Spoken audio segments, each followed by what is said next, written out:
हाय दोस्तों, स्वागत है आप सभी का आपके अपने YouTube channel target with RB पर। तो आशा करते हैं कि आप सभी स्वस्थ और मस्त होंगे। तो आज हम डीएलएड थर्ड सेमेस्टर समावेशी शिक्षा के बारे में डिस्कशन करेंगे, जो कि डीएलएड थर्ड सेमेस्टर एग्जाम की दृष्टि से बहुत ही महत्वपूर्ण है। तो हम कुछ क्वेश्चन को पिछले क्लास में सॉल्व कर चुके हैं और उसके आगे चलिए क्लास को शुरू करते हैं। तो आज का पहला प्रश्न है, स्वास्थ्य निर्देशों संबंधित है। तो आप सभी लोग बताएंगे कि स्वास्थ्य निर्देश किससे संबंधित है। पहला ऑप्शन है स्वास्थ्य सुरक्षा से, दूसरा ऑप्शन है ज्ञानार्जन से, तीसरा ऑप्शन है सामाजिक संबंधों से और चौथा ऑप्शन है विभिन्न व्यवस्थाओं से। तो आप सभी लोग बताएंगे कौन सा ऑप्शन सही होगा। स्वास्थ्य निर्देश से संबंधित हैं, तो जो स्वास्थ्य निर्देश से संबंधित है वो जो होता है स्वास्थ्य सुरक्षा होता है। Option A is right answer. देखते हैं अगला क्वेश्चन। अगला क्वेश्चन है, इन थार्नडाइक के अनुसार वंचित बालकों का लक्षण नहीं है। तो इसमें पहला ऑप्शन है उपयुक्त शैक्षिक उपलब्धि, दूसरा है शारीरिक उपलब्धि में क्रमिक ह्रास और तीसरा ऑप्शन है बौद्धिक विकास में क्रमिक ह्रास और चौथा ऑप्शन है शैक्षिक उपलब्धि में क्रमिक ह्रास। तो आप सभी लोग बताएंगे कौन सा ऑप्शन सही होगा। थार्नडाइक के अनुसार वंचित बालकों का लक्षण जो है वो नहीं है। तो आप सभी लोग बताएंगे कौन सा आंसर सही होगा। ये जो है यहाँ पे उत्कृष्ट है।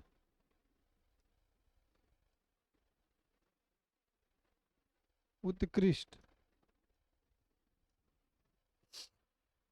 तो आप सभी लोग बताएंगे कौन सा आंसर सही होगा। सबसे पहले हम यह देखेंगे कि वंचित बालक जो है वो क्या होते हैं। तो वंचित बालक वे होते हैं जो आर्थिक और सामाजिक और सांस्कृतिक रूप से पिछड़े हुए हैं और शिक्षा को ग्रहण नहीं कर पाए हैं, वे जो है वंचित बालक होते हैं। तो आप सभी लोग बताएंगे कौन सा आंसर सही होगा। तो इसमें उत्कृष्ट शैक्षिक उपलब्धि, option A is right answer. देखते हैं अगला क्वेश्चन।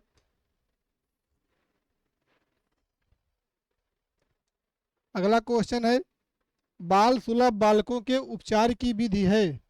तो आप सभी लोग बताएंगे कि बाल सुलभ बालकों की उपचार की विधि कौन सी है। पहला है मनोविश्लेषणात्मक विधि द्वारा, दूसरा ऑप्शन है मानवीयतावादी विधि द्वारा, तीसरा ऑप्शन है परीक्षण विधि द्वारा और चौथा ऑप्शन है ये सभी।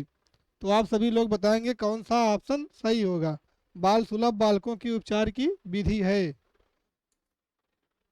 तो ऑप्शन ए है जो है मनोविश्लेषणात्मक विधि द्वारा। तो ये जो है इसके द्वारा बालकों को सुलभ व्यवस्था की जाती है और मानवीयता भी द्वारा की जाती है और परीक्षण विधि के द्वारा भी किया जाता है। तो option D is right answer. देखते हैं अगला क्वेश्चन।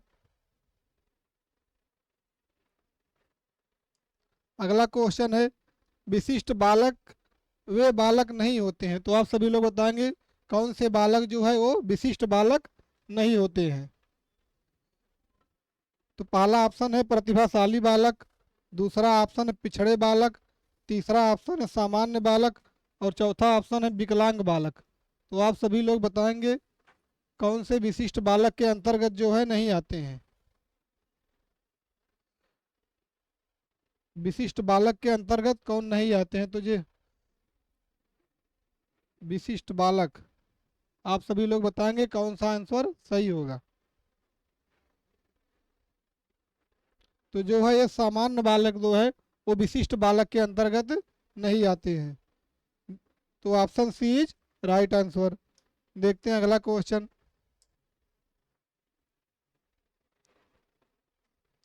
अगला क्वेश्चन है, अधिगम विधि के जनक हैं। तो आप सभी लोग बताएंगे कि अधिगम विधि के जो है जनक कौन है। पहला है स्किनर, दूसरा है पावलाव, तीसरा है फ्राइड और चौथा है थार्नडाइक। तो आप सभी लोग बताएंगे कौन सा आंसर सही होगा। अधिगम विधि के जनक कौन है।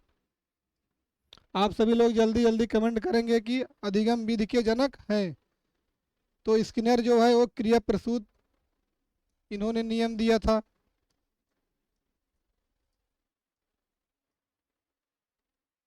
क्रिया प्रसूत का नियम जो है वो स्किनर ने दिया था।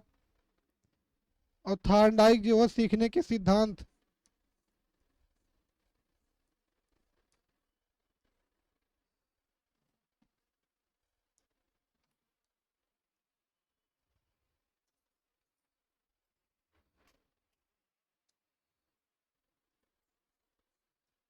सीखने के सिद्धांत में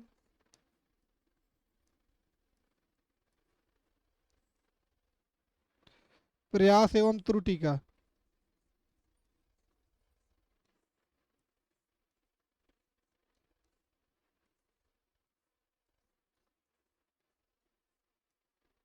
प्रयास एवं त्रुटि का। और जो है इन्होंने बिल्ली पर खोज किया था थॉर्नडाइक ने। अगला है पावलाव, तो पावलाव जो है वो कुत्ते पर इन्होंने खोज किया।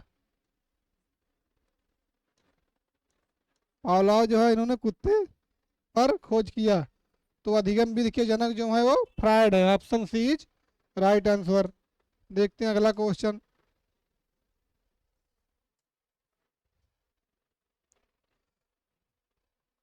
तो अगला क्वेश्चन है, टर्मन के अनुसार सामान्य बुद्धि बालक की बुद्धि बुद्धि लब्धि होती है। पहला ऑप्शन है 140 से अधिक, दूसरा ऑप्शन है 120 से 40, तीसरा ऑप्शन है 110 से 120 और चौथा ऑप्शन है 90 से 110। तो आप सभी लोग बताएंगे कौन सा ऑप्शन सही होगा। टर्मन के अनुसार सामान्य बुद्धि की बुद्धि लब्धि होती है, तो आप सभी लोग बताएंगे कौन सा आंसर सही होगा। तो टर्मन के अनुसार जो है वो सामान्य बुद्धि लब्धि उन्होंने बताया कि 90 से 110। Option D is right answer. चलते हैं अगले क्वेश्चन पर।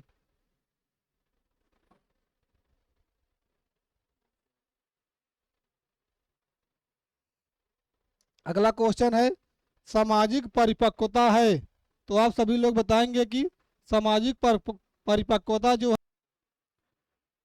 होती है। तो पहला ऑप्शन है शारीरिक, दूसरा ऑप्शन है अमानसिक, तीसरा ऑप्शन है आ व ब दोनों। तो सामाजिक परिपक्वता होती है, तो आप सभी लोग बताएंगे कौन सा ऑप्शन सही होगा कि सामाजिक परिपक्वता जो है वो होती है। आप सभी लोग जल्दी जल्दी कमेंट करेंगे कि सामाजिक परिपक्वता जो है वो कब होती है। आप सभी लोग जल्दी जल्दी कमेंट करेंगे। तो इसमें जो है ये शारीरिक सामाजिक परिपक्वता जो है आ और बा दोनों है, यहाँ पे आ नहीं होगा। Option C is right answer. देखते हैं अगला क्वेश्चन। अगला क्वेश्चन है, मानसिक मंदता,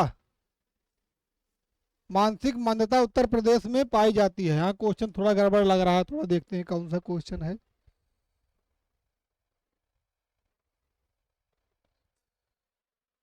तो ये जो है प्रश्न है मनोविज्ञान शाला,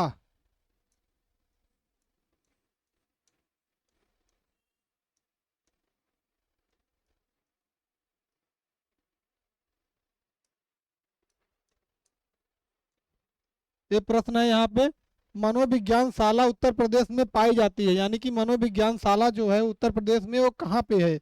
पहला ऑप्शन है कानपुर में, दूसरा ऑप्शन है बरेली में, तीसरा ऑप्शन है इलाहाबाद में और चौथा ऑप्शन है मेरठ में। तो ये जो है मनोविज्ञान शाला वो इलाहाबाद यानी कि प्रयागराज में है। Option C is right answer. देखते हैं अगला क्वेश्चन। तो अगला क्वेश्चन है, श्रवण बाधित के प्रकार गंभीर बाधित बच्चों की बाध्यता प्रतिशत कितना होती है। तो इसमें जो है श्रवण बाधित के प्रकार पूछा गया है। तो श्रवण बाधित के जो है वो 3 प्रकार होते हैं, जिसमें पहला ऑप्शन है 40%, दूसरा ऑप्शन है 70 से 80%, तीसरा ऑप्शन है 100% और चौथा ऑप्शन है इनमें से कोई नहीं। तो आप सभी लोग बताएंगे श्रवण बाधित के प्रकार हैं जो कि गंभीर बाधित बच्चों की बाध्यता को प्रतिशत कितना होता है। तो आप सभी लोग जल्दी जल्दी कमेंट करेंगे कौन सा आंसर सही होगा। तो श्रवण बाधित के जो है वो तीन प्रकार होते हैं, जिसमें पहला होता है संवेदी तंत्रिका,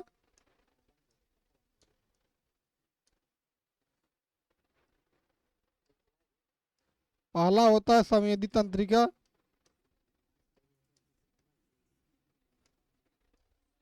संवेदी तंत्रिका, और दूसरा होता है संवाहक श्रवण।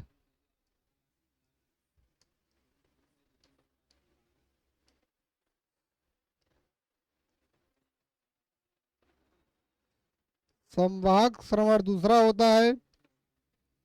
तीसरा होता है मिश्रित,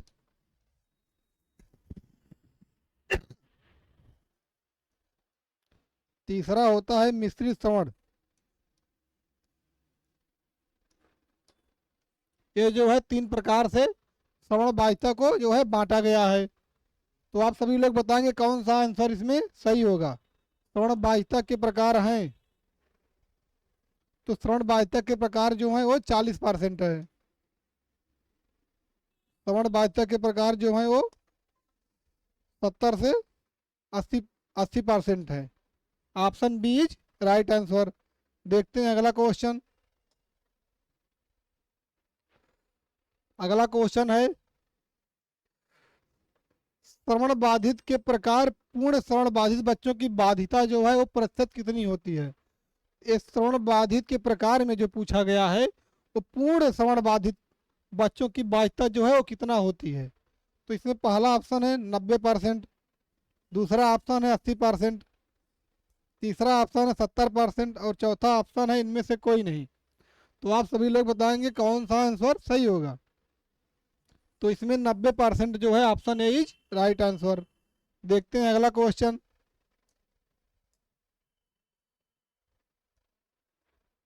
अगला क्वेश्चन है भारत में सर्व शिक्षा अभियान प्रारंभ हुआ। तो आप सभी लोग बताएंगे कि भारत में सर्व शिक्षा अभियान जो है वो कब प्रारंभ हुआ। जिसमें पहला ऑप्शन है 1972 ईस्वी में, दूसरा ऑप्शन है 1982 ईस्वी में, तीसरा ऑप्शन है 1981 ईस्वी में और चौथा ऑप्शन है इनमें से कोई नहीं। तो आप सभी लोग जल्दी जल्दी कमेंट करेंगे कि भारत में सर्व शिक्षा अभियान का प्रारंभ जो है वो कब हुआ।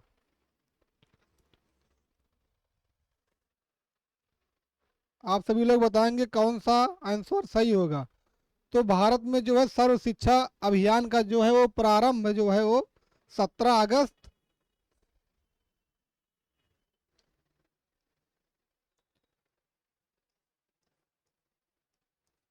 वो जो है 17 अगस्त 1972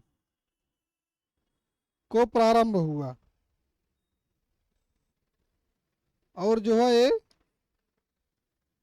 19 अगस्त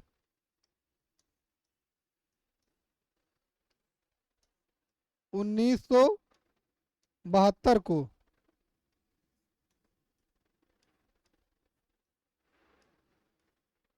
राजपत्र में प्रकाशित हुआ।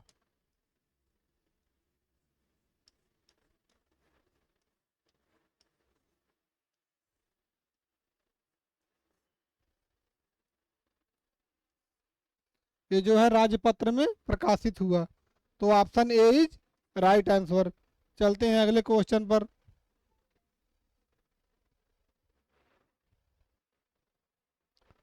अगला क्वेश्चन है मनोविज्ञान शाला की स्थापना किसके द्वारा की गई। तो आप सभी लोग बताएंगे कि मनोविज्ञान शाला की स्थापना वो किसके द्वारा की गई। पहला ऑप्शन है आचार्य नरेंद्र देव समिति के द्वारा, दूसरा ऑप्शन है आचार्य रामचंद्र के द्वारा, तीसरा ऑप्शन है उपयुक्त दोनों और चौथा ऑप्शन है इनमें से कोई नहीं। तो आप सभी लोग बताएंगे कि मनोविज्ञान शाला की स्थापना जो है वो किसके द्वारा किया गया। तो मनोविज्ञान शाला की स्थापना जो है वो आचार्य नरेंद्र देव समिति के द्वारा किया गया। Option A is right answer. देखते हैं अगला क्वेश्चन।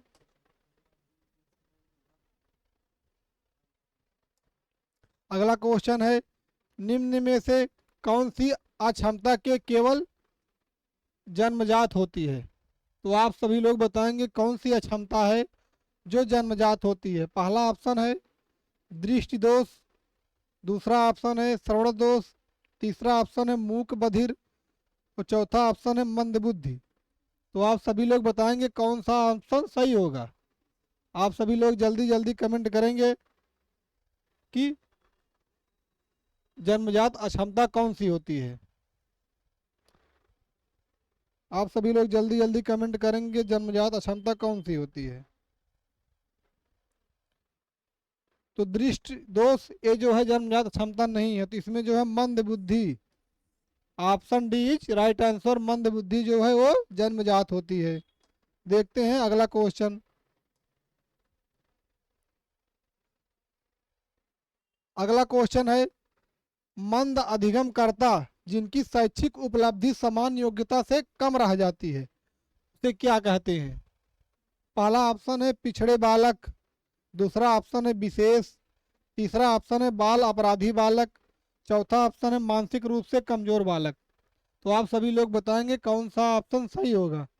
मंद अधिगमकर्ता जिनकी शैक्षिक उपलब्धि समान योग्यता से जो है वो कम होती है तो उन्हें हम क्या कहते हैं। तो आप सभी लोग बताएंगे कौन सा ऑप्शन सही होगा। तो जिनकी अधिगम करने की क्षमता से कम होती है उन्हें हम पिछड़े बालक कहते हैं। Option A is right answer. चलते हैं अगले क्वेश्चन पर।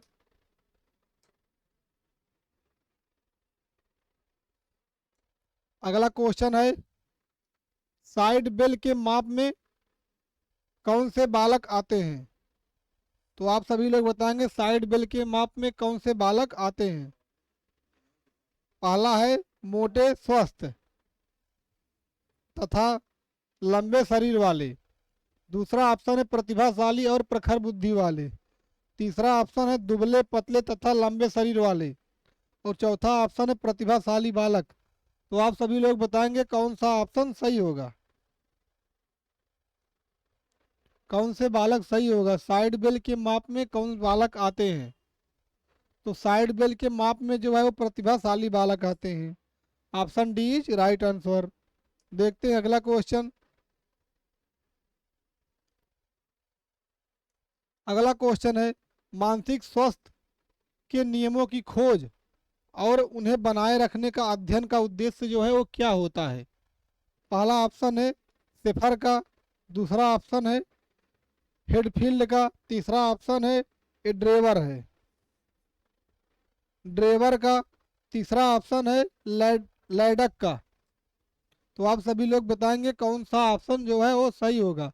मानसिक स्वास्थ्य के नियमों की खोज और उन्हें बनाए रखने का उद्देश्य जो है किसका उद्देश्य है।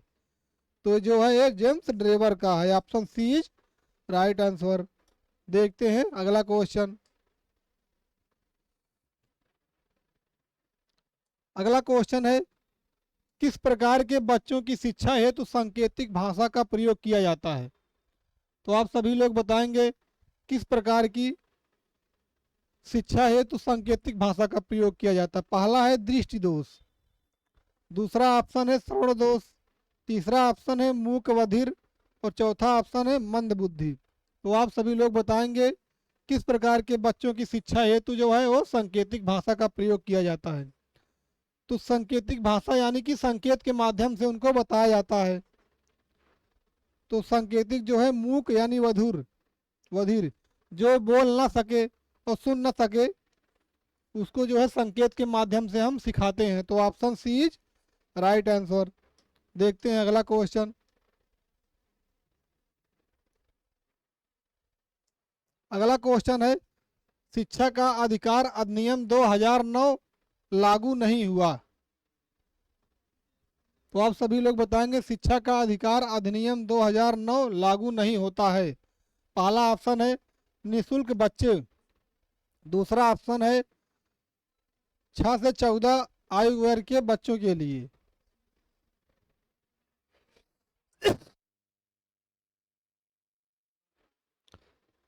और तीसरा ऑप्शन है 14 से 18 वर्ष के आयु के बच्चों के लिए, और चौथा ऑप्शन है बच्चों की नियमित उपस्थिति के लिए। तो आप सभी लोग बताएंगे कौन सा ऑप्शन सही होगा।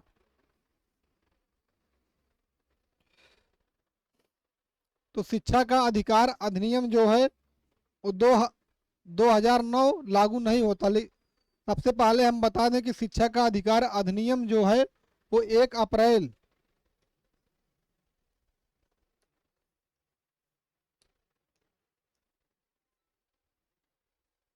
1 अप्रैल 2010 को 1 अप्रैल 2010 को जो है ये लागू हुआ। और इसमें पूछा गया नहीं, मतलब नहीं है, तो क्या जो है शिक्षा अधिकार अधिनियम 2009 के अंतर्गत नहीं आता है? तो निःशुल्क बच्चे को शिक्षा देना ये आरटी एक्ट 2009 के अंतर्गत मतलब आता है। दूसरा 6 से 14 वर्ष के आयु वर्ग के बच्चों को शिक्षा, तो यह दूसरा भी आता है। तीसरा ऑप्शन नहीं आता है, 14 से 18 वर्ष के आयु के बच्चों को जो शिक्षा, ये नहीं आता है। तो जो है C is right answer, C is right answer. देखते हैं अगला क्वेश्चन।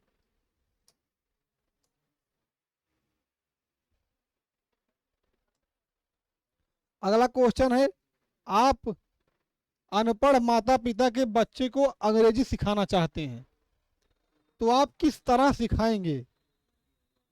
यही पूछा गया है कि आप यदि अनपढ़ माता पिता को अंग्रेजी सिखाना है तो आप किस तरह उनको अंग्रेजी का शिक्षा जो है वो देंगे।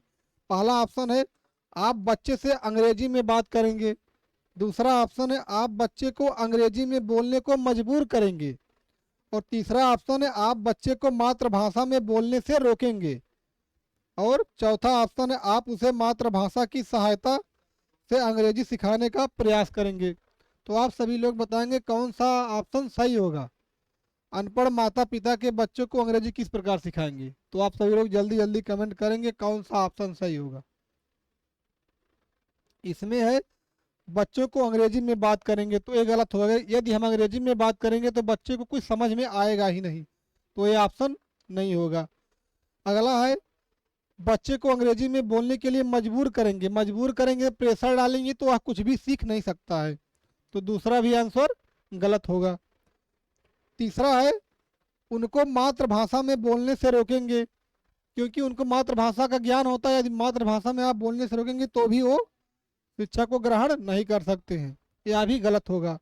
अगला है भाषा की सहायता से अंग्रेजी सिखाने का प्रयास करेंगे, तो हाँ, हम उसके मातृभाषा में थोड़ा थोड़ा जोड़ के उनको अंग्रेजी की तरफ आकर्षित करेंगे। ये option D is right answer. देखते हैं अगला क्वेश्चन।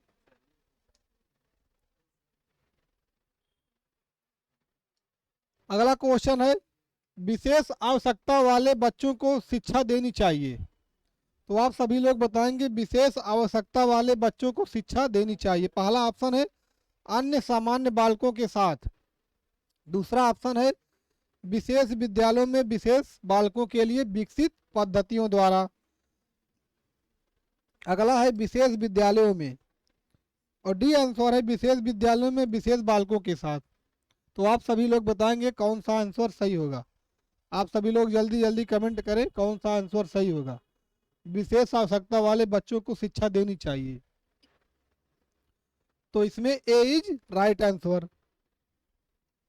यदि हम अन्य सामान्य बच्चों के साथ उनको शिक्षा देंगे तो सामान्य रह के जो है वो सीखने में उनके विकास होगा, दूसरे के माध्यम से भी सीखेंगे। Option A is right answer. देखते हैं अगला क्वेश्चन।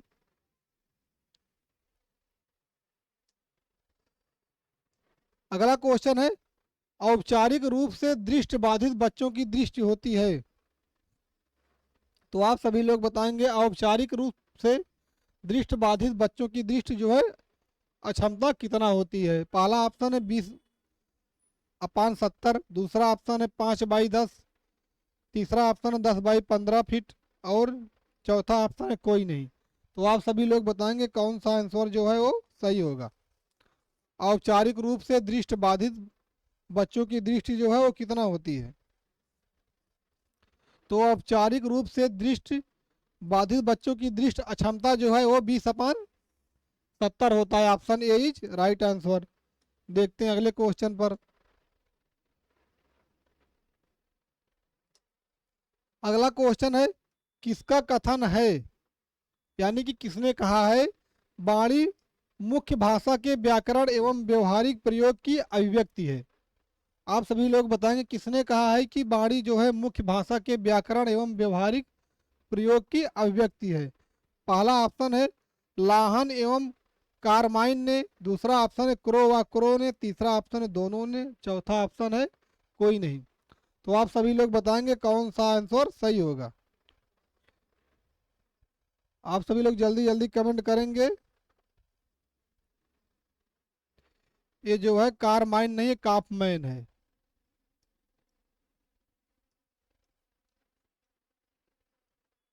काफमैन। तो आप सभी लोग बताएंगे कौन सा आंसर सही होगा। वाणी मुख्य भाषा के व्याकरण एवं व्यवहारिक प्रयोग की अभिव्यक्ति है, यह किसने कहा है। तो यह जो है लाहन एवं काफमैन ने कहा है। Option A is right answer. देखते हैं अगला क्वेश्चन।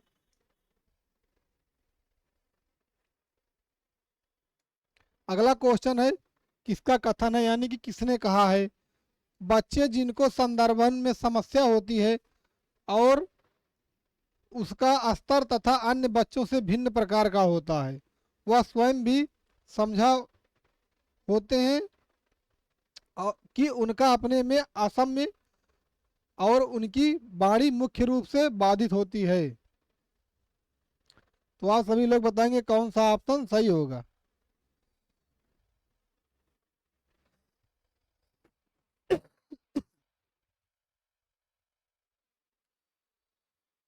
तो यह जो है पा है। पहला ऑप्शन है राइपर का, दूसरा ऑप्शन है लाहन एवं काफमैन का, तीसरा ऑप्शन है क्रो एंड क्रो का, और चौथा ऑप्शन है इनमें से कोई नहीं। तो आप सभी लोग बताएंगे कौन सा ऑप्शन सही होगा। तो इसमें option A is right answer. देखते हैं अगला क्वेश्चन। अगला क्वेश्चन है औसतन वर्ग के बच्चों को कितनी श्रेणियों में बांटा गया है। तो आप सभी लोग बताएंगे औसतन वर्ग के बच्चों को कितनी श्रेणियों में जो है वो बांटा गया है।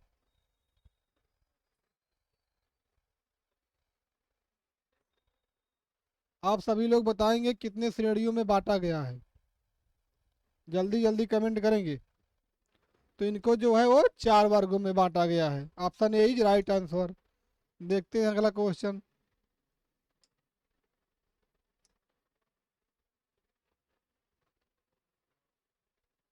अगला क्वेश्चन है किसका कथन है समस्यात्मक बच्चे वे बच्चे हैं जिनके व्यवहार तथा व्यक्तित्व इस सीमा तक असामान्य होते हैं कि वह विद्यालय तथा समाज में समायोजित नहीं हो पाते हैं। यह जो है किसका कथन है। तो आप सभी लोग बताएंगे कौन सा ऑप्शन सही होगा। Option A crow and crow का है, दूसरा ऑप्शन है बेल्जेनाइज का है, तीसरा ऑप्शन है गुड का है, और चौथा ऑप्शन है कोई नहीं है। तो आप सभी लोग बताएंगे कौन सा ऑप्शन सही होगा। प्रश्न संख्या 76 का आप सभी लोग आंसर देंगे कौन सा आंसर सही होगा। ये जो है बेल्जेनाइट का नहीं होता है, ये बैलेंटाइन का होता है। ये जो है वो बैलेंटाइन का होता है। किसका कथन है तो आप सभी लोग बताएंगे। तो option B is right answer. देखते हैं अगला क्वेश्चन।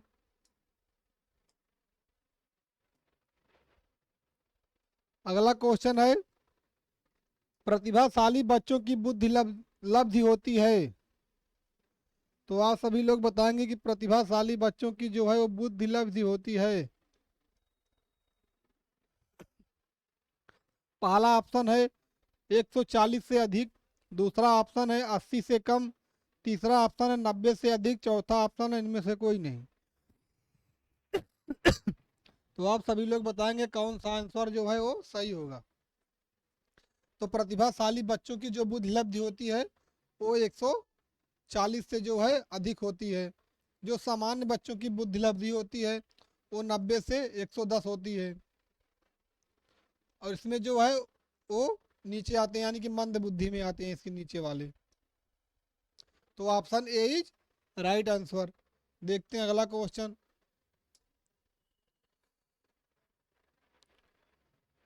तो अगला क्वेश्चन है किसका कथन है निर्देशन युवकों को अपने से दूसरे और परिस्थितियों से सामंजस्य स्थापित करने के लिए सहायता देने की जो है वो प्रक्रिया है। यह किसने कहा है। यह क्वेश्चन जो है 2024 में पूछा गया है। तो आप सभी लोग बताएंगे यह किसने कहा है कि निर्देशन युवकों को अपने से दूसरों और परिस्थितियों से सामंजस्य मतलब अपने और दूसरे से मिलकर सामंजस्य स्थापित करने को ही हम सहायता प्रक्रिया कहते हैं। किसने कहा है? पहला ऑप्शन है जॉनसन का, दूसरा ऑप्शन है टिकनर का, तीसरा ऑप्शन है शिक्षा आयोग का, और चौथा ऑप्शन है इनमें से कोई नहीं। तो आप सभी लोग बताएंगे क्वेश्चन नंबर 78 कौन सा ऑप्शन सही होगा। आप सभी लोग जल्दी जल्दी कमेंट करेंगे कौन सा ऑप्शन जो है वो सही होगा। ये जो है टिकनर नहीं, ये स्किनर होगा।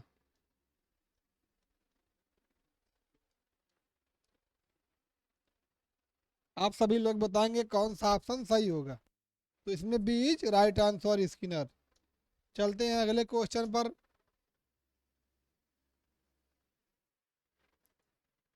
अगला क्वेश्चन है विशिष्ट रूप से प्रतिभाशाली बच्चों को कितनी वर्गों में विभाजित किया जा सकता है। आप सभी लोग बताएंगे कौन सा ऑप्शन सही होगा। विशिष्ट रूप से प्रतिभाशाली बच्चों को कितने वर्गों में विभाजित किया जा सकता है।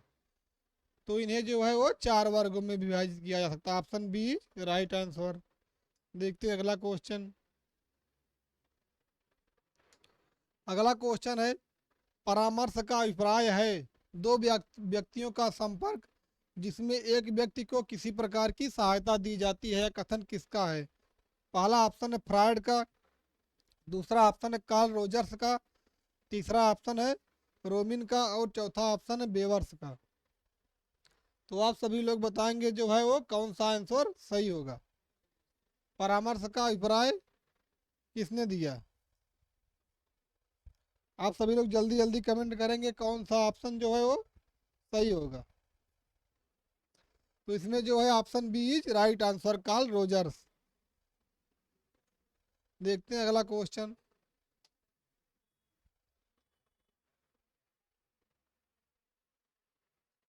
अगला क्वेश्चन है परामर्श में व्यक्ति की समस्या समाधान हेतु सहायता दी जाती है। तो आप सभी लोग बताएंगे परामर्श में व्यक्ति की समस्या समाधान हेतु सहायता दी जाती है। तो किसमें? पहला है गीतों के माध्यम से, दूसरा है चित्रों के माध्यम से, तीसरा है वार्तालाप के माध्यम से, और चौथा है जो है कहानी के माध्यम से। तो आप सभी लोग बताएंगे किस माध्यम से जो है व्यक्ति की समस्या के समाधान में सहायता दी जाती है। आप सभी लोग जल्दी जल्दी कमेंट करेंगे कौन सा आंसर सही होगा। तो इसमें जो है वार्तालाप के माध्यम से समस्या समाधान में सहायता दी जाती है। Option C is right answer. चलते हैं अगले प्रश्न पर।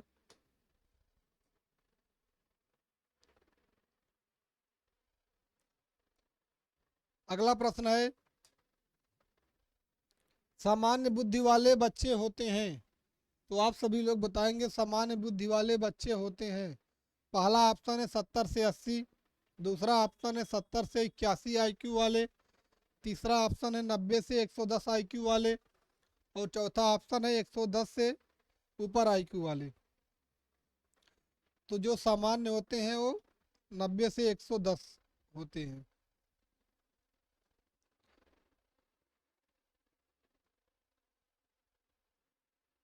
ये सामान्य बालक होते हैं।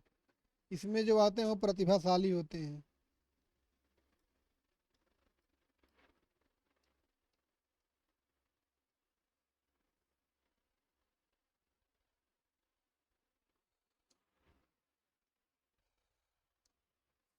प्रतिभाशाली बालक होते हैं।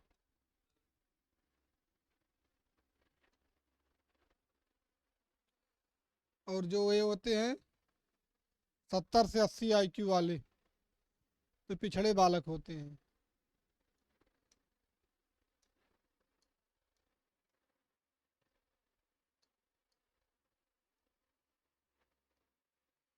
70 से 80 वाले जो हैं पिछड़े बालक होते हैं। तो option C is right answer. चलते हैं अगले प्रश्न पर।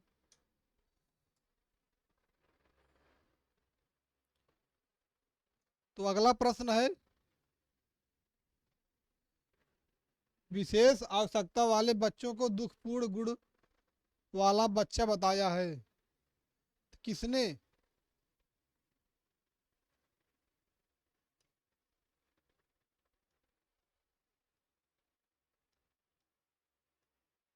किसने विशेष आवश्यकता वाले बच्चों को दुख पूर्ण गुणों वाला बच्चा बताया है?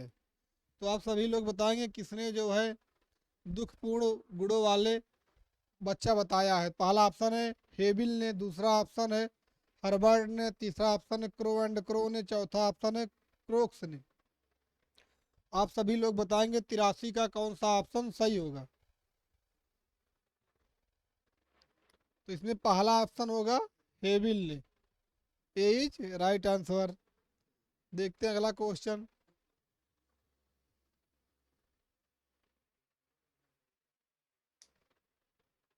अगला क्वेश्चन है विद्यालय में श्रवण अवरोध की समस्या को रोकने में सहायता होता है। तो आप सभी लोग बताएंगे विद्यालय में श्रवण अवरोध की समस्या को रोकने में सहायक होता है तो क्या होता है? पहला ऑप्शन है शिक्षक, दूसरा ऑप्शन है अभिभावक, तीसरा ऑप्शन है निदेशक और चौथा ऑप्शन है दिशा निर्देश एवं परामर्श। तो आप सभी लोग बताएंगे कौन सा आंसर सही होगा। विद्यालय में श्रवण अवरोध की समस्या को रोकने में कौन सहायक होता है? आप सभी लोग बताएंगे कौन सा ऑप्शन सही होगा। तो इसमें जो है दिशा निर्देश एवं परामर्श के द्वारा जो है वो समस्या को रोकने में सहायक होता है। Option D is right answer. देखते हैं अगला क्वेश्चन।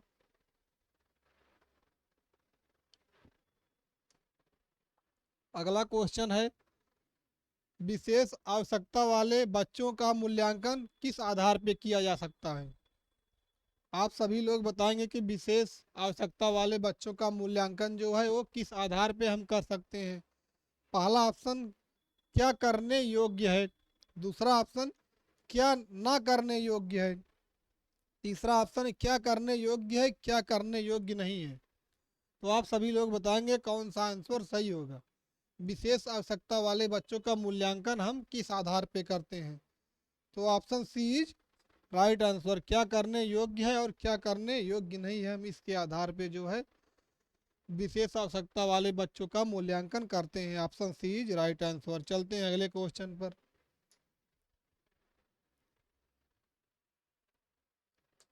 अगला क्वेश्चन है पूर्ण अथवा गंभीर श्रवण बाह्य बच्चों का सुनने का डेसिबल स्तर जो है वो कितना होता है? तो आप सभी लोग बताएंगे कितना होता है।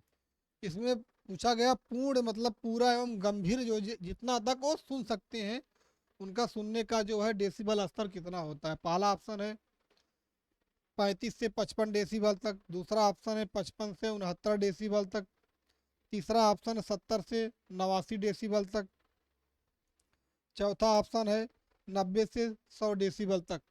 तो आप सभी लोग बताएंगे जो है वो कौन सा आंसर सही होगा। तो इसमें जो है 90 से 100 डेसिबल तक। Option D is right answer. चलते हैं अगले प्रश्न पर। तो अगला प्रश्न है आंशिक दृष्टिबाधित वाले बच्चे जो है पढ़ सकते हैं। तो आप सभी लोग बताएंगे कौन सा ऑप्शन सही होगा। आंशिक दृष्टिबाधित बच्चे जो है वाले पढ़ सकते हैं। तो पहला ऑप्शन उत्तल लेंस की सहायता से, दूसरा ऑप्शन है अवतल लेंस की सहायता से, तीसरा ऑप्शन है समिष्ट लेंस की सहायता से, चौथा ऑप्शन है किसी भी प्रकार के लेंस की आवश्यकता नहीं पड़ती है।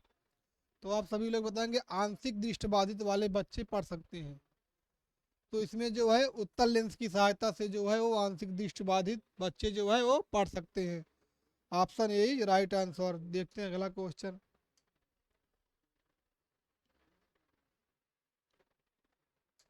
अगला क्वेश्चन है श्रवण दोष से ग्रसित बच्चों की दोष हो सकता है।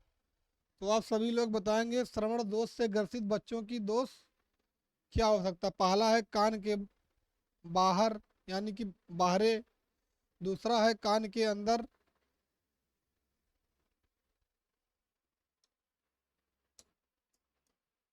पहला है कान के बाहर, दूसरा है कान के अंदर, तीसरा है कान के मध्य और चौथा है ये तीनों। तो आप सभी लोग बताएंगे कौन सा ऑप्शन सही होगा। श्रवण दोष से ग्रसित बच्चों की दोष हो सकता है तो ये जो है तीनों हो सकता है, अंदर भी बाहर भी मध्य में भी हो सकता है। Option D is right answer. देखते हैं अगला क्वेश्चन।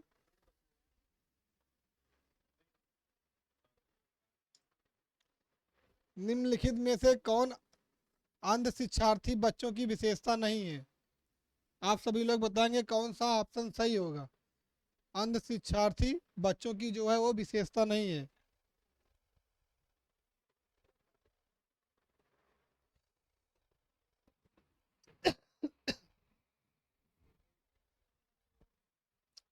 आप सभी लोग बताएंगे कौन सा।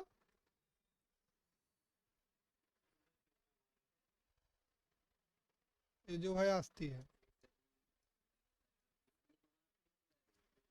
आप सभी लोग बताएंगे कौन सा ऑप्शन सही होगा। इसमें अगला ऑप्शन है फेर बदल कर बोलना, दूसरा ऑप्शन हकलाना, तीसरा ऑप्शन विकृत उच्चारण, तीसरा ऑप्शन है पाँव फिसलना। तो आप सभी लोग बताएंगे कौन सा ऑप्शन सही होगा। तो इसमें जो है हकलाना option A is right answer. देखते हैं अगला क्वेश्चन। अगला क्वेश्चन है सामाजिक तथा सांस्कृतिक विकास का सिद्धांत किनसे संबंध है? तो आप सभी लोग बताएंगे सामाजिक तथा सांस्कृतिक विकास का संबंध जो है किससे है। पहला ऑप्शन है कोहलबर्ग से, दूसरा ऑप्शन है बायगोस्की से, तीसरा ऑप्शन है जीन पियाजे से, चौथा ऑप्शन है वाटसन से। तो आप सभी लोग बताएंगे कौन सा ऑप्शन सही होगा। तो कोहलबर्ग ने जो है वो नैतिक विकास का सिद्धांत दिया।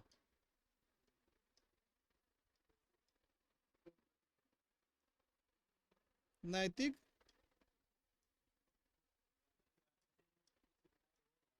विकास का सिद्धांत।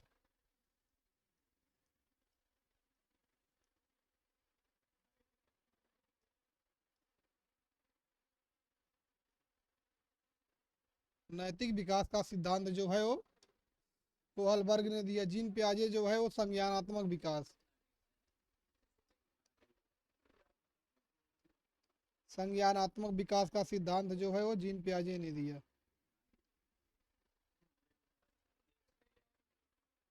संज्ञानात्मक विकास का सिद्धांत। संज्ञानात्मक विकास का सिद्धांत जो है जीन पियाजे ने दिया। वाटसन ने जो है वो व्यवहारात्मक विकास का सिद्धांत दिया।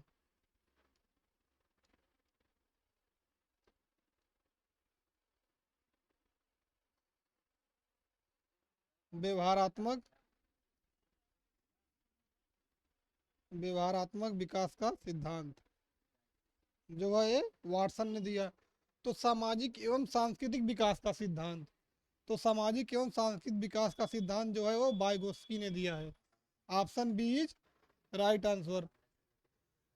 तो वीडियो पसंद आए तो वीडियो को लाइक शेयर और सब्सक्राइब करते रहिएगा। इसी तरह जिस किसी को भी डीएलएड थर्ड सेमेस्टर की आवश्यकता हो उनके पास हमारी वीडियो पहुंचाए, ताकि उनके पास हमारी वीडियो पहुंच सके, उनको भी ज्ञान मिल सके। तो आज के लिए बस इतना ही। मिलते हैं अगले क्लास में, तब तक के लिए आप सभी का धन्यवाद।